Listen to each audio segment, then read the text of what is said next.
Olá pessoal, tudo bem com vocês? Mais um vídeo aqui da nossa série Servos de Deus. Essa série que é baseada aí no livro do pastor Franklin Ferreira, livro de mesmo nome, livro Servos de Deus, lançado aí pela editora Fiel. E hoje no nosso terceiro vídeo nós vamos falar sobre Atanásio de Alexandria.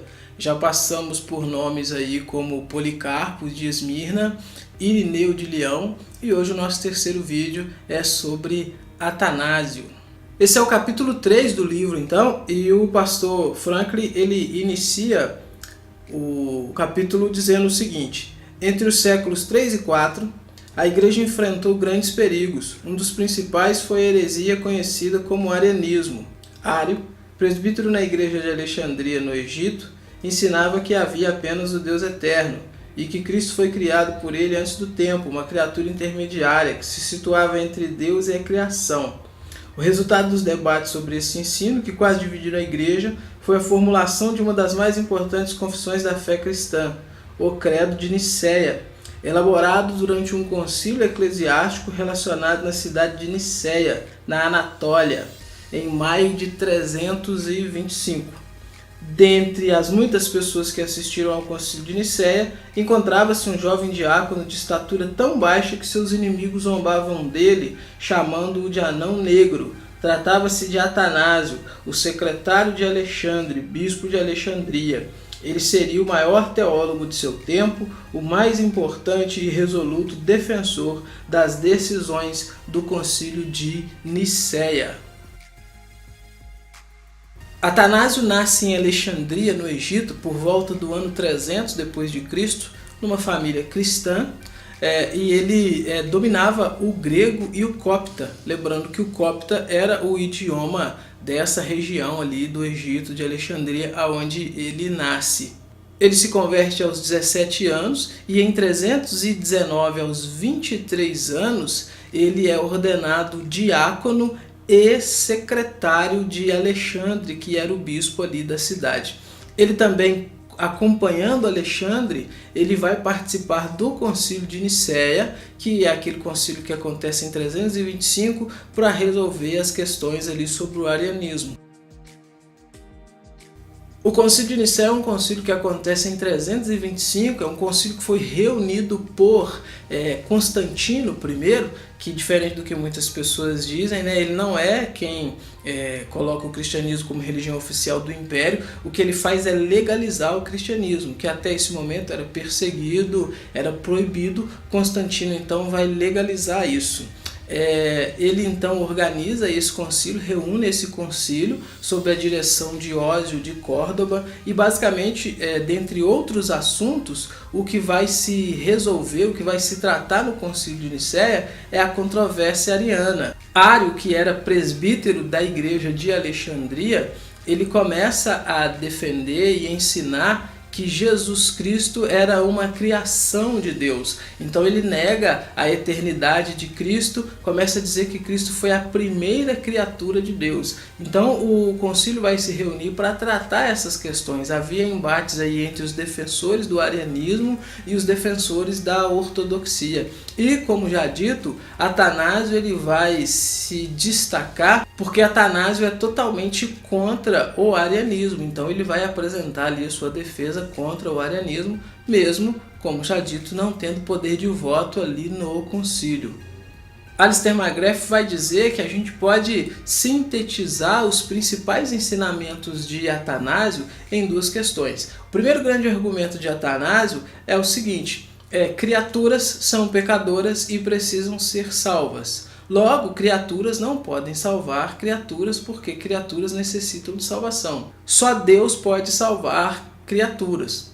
Jesus Cristo, no Novo Testamento, é considerado como o Salvador. Então, logo, Jesus Cristo sendo Salvador e só Deus podendo salvar criaturas, logo, então, Jesus Cristo é Deus. É essa estrutura racional, é essa estrutura que Atanásio vai desenvolver. O segundo ponto que Atanásio vai desenvolver é a questão seguinte: os cristãos tradicionalmente adoram a Jesus Cristo. E então, se Jesus Cristo é criatura e os cristãos estão adorando a Jesus Cristo, logo os cristãos estão sendo idólatras e blasfemos. Algo que seria totalmente loucura pensar na época, pensar nos cristãos sendo idólatras e sendo blasfemos. Ou seja, então, baseado nesse argumento histórico, Jesus Cristo é divino, por isso ele recebe a adoração dos cristãos.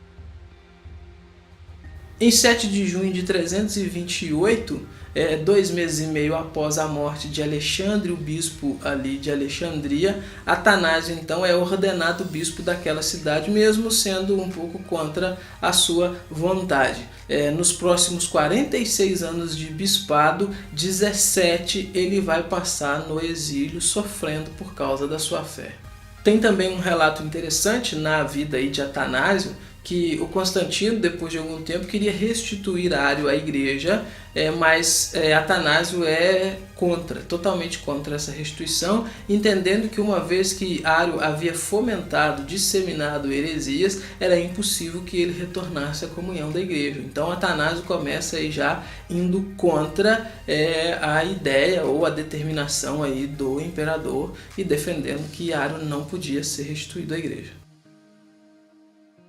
O primeiro exílio de Atanásio ele vai acontecer porque Eusébio de Nicomédia, que era ariano, ele acusa Atanásio de ter o monopólio do fornecimento de trigo, então ele vai dizer que Atanásio estava ameaçando suspender o fornecimento desse trigo para Constantinopla. E junto com isso vieram outras acusações. Atanásio ele é absolvido dessas outras acusações, mas dessa acusação específica de querer suspender o fornecimento de trigo, ele é acusado, essa acusação é aceita sobre ele. Então, por ordens do imperador, ele é exilado na Alemanha. Em 337, com a morte de Constantino I, seus filhos assumem o império no seu lugar e eles ordenam ali que todos os bispos que haviam sido exilados por causa da controvérsia ariana, eles retornem. Então é nesse contexto que Atanásio vai retornar à sua cidade de Alexandria.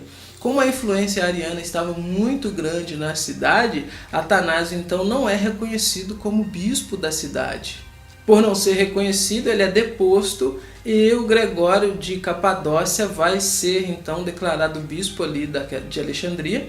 E Atanásio então é mais uma vez exilado em Roma, por onde ele permanece por 3 anos. Em 346, Constante I, que era o imperador do Ocidente, ele vai fazer um apelo a Constante II, que era o imperador do Oriente, a que aceite Atanásio de volta. Ele então aceita Atanásio por causa desses apelos de Constante I. Constante I vai ser morto pela sua guarda imperial, num motim da guarda. O Constante II, após abafar essa rebelião, ele começa a não ver Atanásio com bons olhos, porque ele era ariano também. E por ser ariano, ele tenta implementar o arianismo por meio da força. Há um episódio em que as tropas do duque da cidade cercam ali a igreja por ordem do imperador. Atanásio, obviamente, se recusa a se dobrar ali, ele é cercado pelos clérigos ali daquela igreja. Nesse momento ele vai desmaiar. Quando ele desmaia, então os clérigos o pegam e o tiram dali. E é nesse contexto então que ele vai se exilar na região de Tebaída, no deserto, junto com os monges. Após a morte de Constante II, Juliano assume o império em seu lugar e Juliano ordena então que todos os exilados retornassem. Na realidade, ele não está preocupado com essa questão cristã. Ao que tudo indica, ele quer implementar de novo o paganismo e ele então faz com que esses bispos retornem para que eles se destruam entre si. Ele tem então essa forte política de implementar novamente o paganismo, mas Atanásio, o retorno de Atanásio acaba sendo uma pedra no sapato dele, porque Atanásio é uma coluna, é um baluarte, a verdadeira fé cristã, a verdadeira ortodoxia cristã, o que impede com que o paganismo avance ali na região de Alexandria. E então, com essa controvérsia aí com o imperador, em 362 Atanásio se exila novamente entre os monges ali no deserto. No ano de 363, o Juliano morre e Joviano assume o império no seu lugar. Joviano então ordena com que Atanásio retorne do exílio, só que Atanásio não vai para Alexandria. Atanásio vai ficar ali em Antioquia, instruindo o imperador na fé cristã. Após esse período ali, Atanásio volta para Alexandria e em 364 o Joviano falece.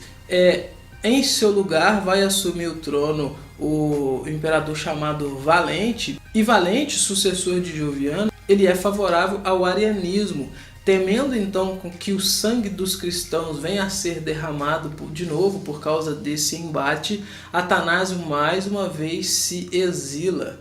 Em 366, um novo édito é proclamado, onde permite então o retorno de Atanásio para a sua cidade, ali para a região de Alexandria. Ele permanece pastoreando a igreja até o ano de 373, que é o ano de sua morte. Após sua morte, Dídimo, o cego, assume o bispado ali de Alexandria e dá sequência nos trabalhos. Atanásio foi esse gigante da fé, foi esse gigante defensor ali da fé cristã. Ele morre sem testemunhar a influência dos seus escritos para o cristianismo, da sua defesa da ortodoxia cristã, da sua defesa da eternidade de Cristo, da divindade de Cristo. Fica para nós o exemplo desse homem, então, que não se dobrou perante as inovações do seu tempo, inovações essas totalmente contrárias à Escritura, mas se manteve fiel, se manteve firme e defendeu realmente a doutrina, a fé bíblica, aquilo que a palavra de Deus tem para nós. É isso. Tchau.